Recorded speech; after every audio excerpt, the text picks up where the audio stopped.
we are having fun. Okay, so it's only since the 1st of October that some man in Las Vegas opened fire on a crowd, killing 58 people, wounding another 540. 1 month later, until yesterday, nada. Crickets. What happened? You know, they told us we couldn't talk about gun control after the shooting because somehow it would be bad for the victims' families. Like, let's not politicize this, we'll wait a while. But then there's another shooting. I also can't imagine that it would really affect the mourning family. Like, oh, our father hasn't even been buried and now they're talking about gun control! Oh, no! I don't get that. Why? Oh, no, out of respect for the victims' families, we couldn't talk about gun control.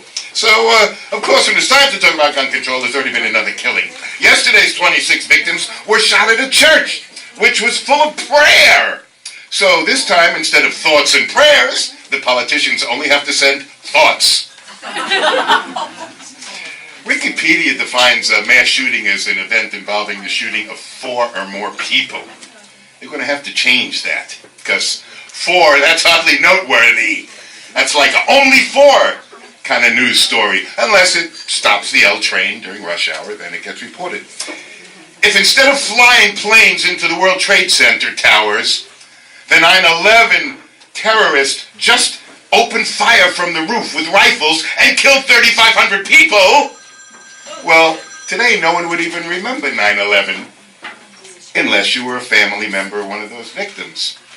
If the Trade Center had been attacked with guns, they wouldn't have made it as hard to buy a gun as it has become to fly. No one would be asked to take their shoes off and be x-rayed to buy a gun. There wouldn't be a no-gun list.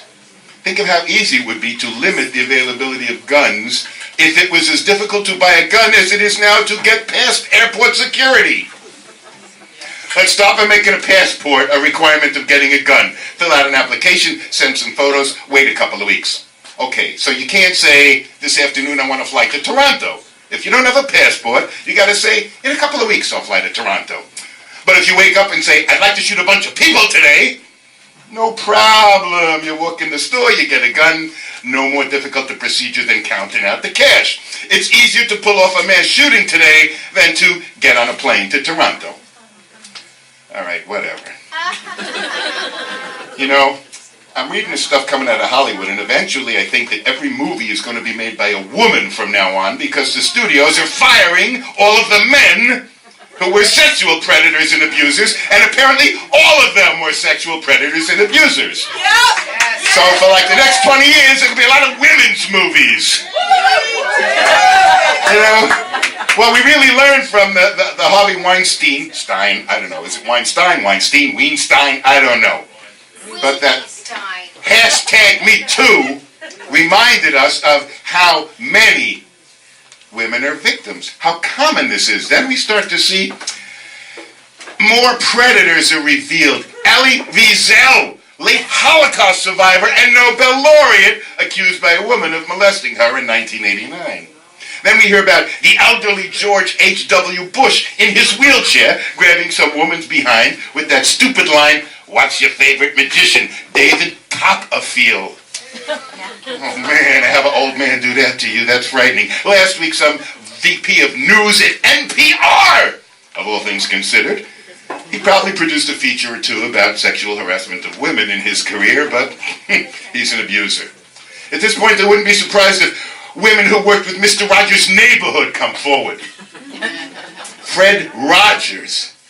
It's a beautiful day in the neighborhood. Hello, Lady Aberlin. Would you like to feel my cardigan against your bare skin? Can you say cardigan? All right, not Fred Rogers. Listen. Yeah, probably Fred Rogers. I want to thank you very much. This looks like some sort of rant, but it's written and it's rehearsed and it's timed. So thank you very much. We'll do this again next time.